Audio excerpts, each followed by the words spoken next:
Mr. Silly lives in Nonsenseland, which is a very funny place to live. You see, in Nonsenseland, everything is as silly as it can be. In Nonsenseland, the trees are red, and the grass is blue. Isn't that silly? In Nonsenseland, dogs wear hats.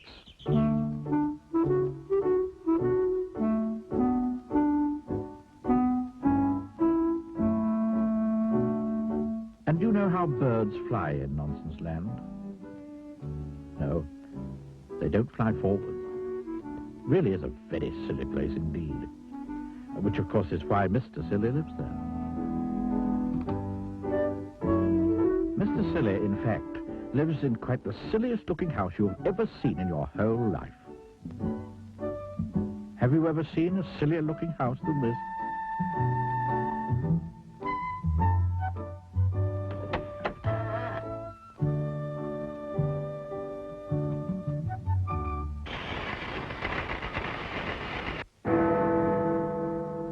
Now, this particular story is all about the Nonsense Cup.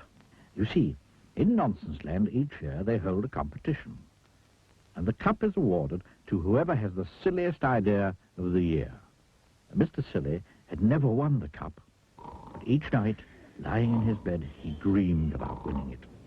In order to win the Nonsense Cup, Mr. Silly realized that he would have to think up something remarkably silly. He pondered over the problem one morning at breakfast. Incidentally, you may be interested to know what Mr. Silly was having for breakfast. He was having a cup of coffee, into which he put a spoonful of marmalade. After that, he had a cornflake sandwich. And to finish, he had a boiled egg. But being Mr. Silly, he ate the shell as well. Now, isn't that a silly breakfast? Anyway, this particular breakfast time, Mr. Silly was thinking how to win that cup. He remembered 2 years ago when Mr. Foolish won the cup. Mr. Foolish, who was a friend of Mr. Silly's, had won the cup by inventing a car.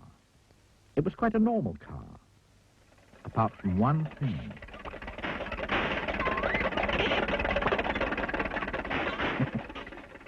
Isn't that silly? Mr. Silly thought and thought. He even had another cup of coffee with marmalade. That didn't help either. So, he decided to take a walk.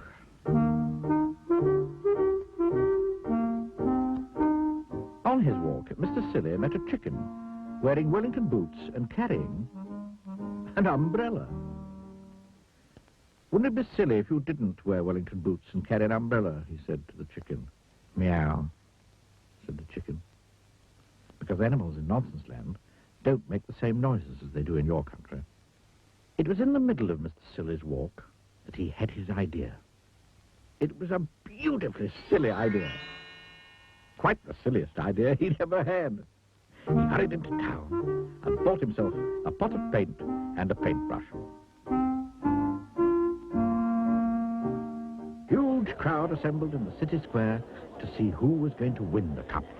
The king of Nonsenseland mounted the specially built platform. One of the silliest ideas of the year is by Mr. Muddle, the farmer. He has managed to grow, of all things, a square apple. The crowd clapped as the square apple was held up by Mr. Muddle for everybody to see. He felt sure that he was going to win. However, said the king, and Mr. Muddle's face fell, we have had an even sillier idea entered by Mrs. Nincompoop. It was a teapot, quite the silliest teapot there had ever been. The crowd broke into thunderous applause. I, therefore, have great pleasure, announced the king, in presenting the Nonsense Cup to... Just then he looked up and stopped in astonishment. Now, in the middle of the square, there is a tree. It's always been there.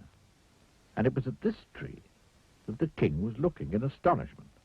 What, he cried, has happened to that tree? Everybody turned to look. The tree had green leaves. bright green leaves. Not red leaves, like all the trees in Nonsenseland, but green. There was a gasp from the crowd. It was me, piped up Mr. Silly. I painted all the leaves green last night when you were all asleep. A green tree, exclaimed the king. Who ever heard of a green tree? A green tree, shouted the crowd. How silly! And they started to applaud wildly. Mr. Silly smiled, modestly. The king held up his hands.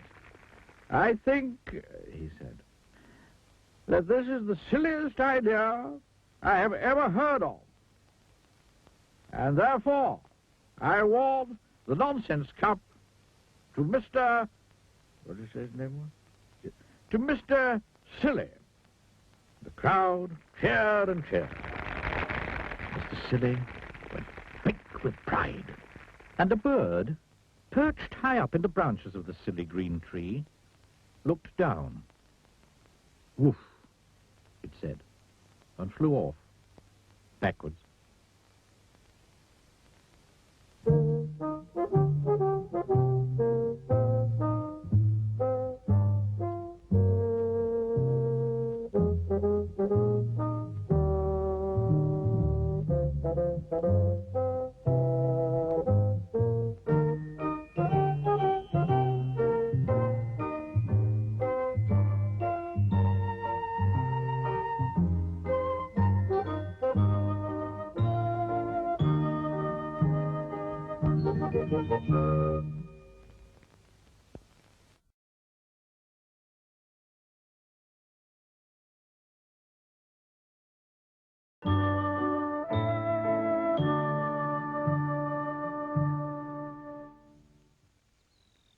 Mr. Dizzy was, to be quite honest, not very clever.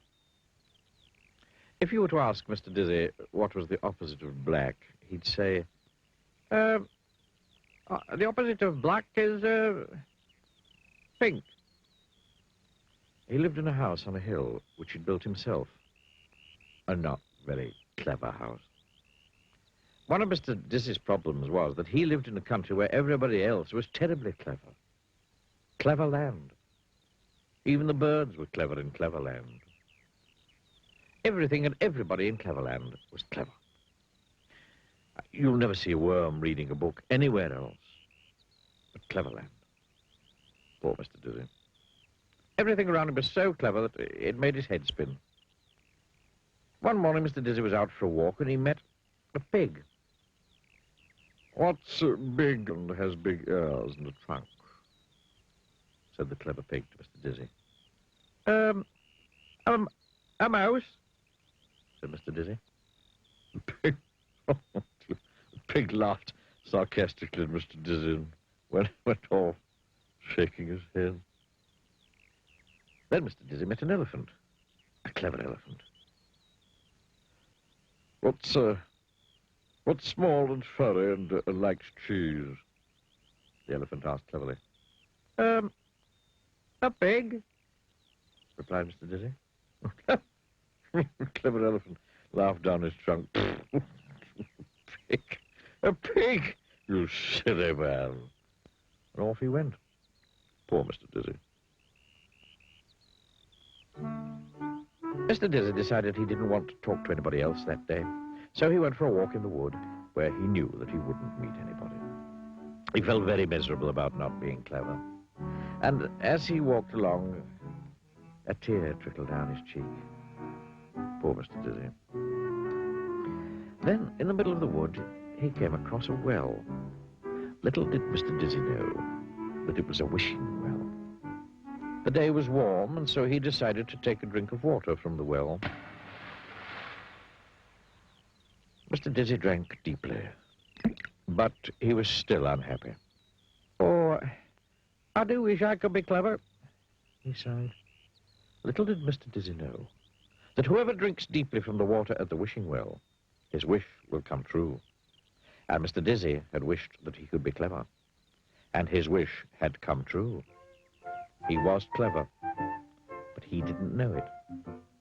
Not yet. On the way home, Mr. Dizzy came across the elephant and the pig he had met earlier. They were telling each other about how they'd made Mr. Dizzy look silly by asking him a question he couldn't answer. They were giggling and sniggering about it, when they saw Mr. Dizzy approaching from the wood. "Oh, here he comes again," giggled the clever pig. "Oh, let's ask him another question," sniggered the clever elephant. Mr. Dizzy came up to them. "Tell us," said the clever pig, trying to keep a straight face, what's white and woolly and goes baa?" "Why, a sheep, of course," replied Mr. Dizzy. Pig and the elephant were amazed. To tell the truth, so too was Mr. Dizzy. He suddenly felt very, very clever. And it was a not unpleasant feeling. "Tell us," said the clever elephant, "what has 4 legs, a tail, and goes woof?" "Well, that's easy," replied Mr. Dizzy. "A dog, of course." The clever pig and the clever elephant couldn't understand how Mr. Dizzy had become so clever in one morning. Mr. Dizzy couldn't understand how he'd become so clever in one morning. But you know how he'd become so clever in one morning, don't you? "Now, let me ask you a question," said Mr. Dizzy to the pig. "You?" grunted the pig rudely. "You? Ask me a question? Never ridiculous. There's no question you could ask me that I couldn't answer." "Really?" smiled Mr. Dizzy. "Well then, can you tell me what's fat and pink and goes Atishoo, Atishoo?" "What's fat and pink and goes tissue, tissue?" repeated the pig, looking worried. "There's nothing that's fat and pink and goes tissue, tissue." "Nothing, eh?" said Mr. Dizzy. And he tickled the pig's nose. "Tissue, tissue," sneezed the pig. "The answer is you," said Mr. Dizzy. "You are fat and pink, and you're going a tissue, a tissue." The clever pig looked downright, if not down left, miserable. Mr. Dizzy turned to the elephant, who, incidentally, had stopped sniggering. "Now," said Mr. Dizzy, "let me ask you a question. What's large and goes Dopit, Dopit?" "What's large and goes Dopit, Dopit?" repeated the elephant, looking worried. "There's nothing that's large and goes Dopit, Dopit." "Oh, yes, there is," grinned Mr. Dizzy. "There certainly is something that's large and goes Dopit, Dopit." And he tied a jumbo knot in the clever elephant's trunk. "Stop it! Stop it!" cried the elephant, who wanted to say, stop it, but couldn't talk properly with a knot in his trunk.